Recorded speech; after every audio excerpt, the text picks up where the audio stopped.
shirkan maanta wuxuu ku saabsan yahay shirka khamiislaha ahaa oo caadiga ah golaha wasiirada oo maanta shir gudoominaya madaxweynaha dowladda Galmudug Axmed Cabdi Kaariye Qorqor ayaa waxaa looga hadlay laba qodob ayay ahaayeen ajaduhu qodob wuxuu ahaa madaxweynaha ayaa wuxuu ka warbixinayay shirarkii kala duwanaa ee Soomaaliya arrimaheeda looga arrin qodobka labaadna wuxuu ahaa oo dhammaantiis aad u xoogan wax badan laga dooday amniga Galmudug iyo sida wixii soo kordhay la iskaga warsan lahaa waxaana looga qaban lahaa marka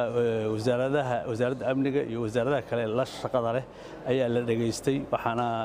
dhammaanba la istusay oo la isla qaato madaxweynuhu shir gudoomiyey in amniga Galmudug loo istaago oo aan loo kala harin oo gacan midig lagu qabto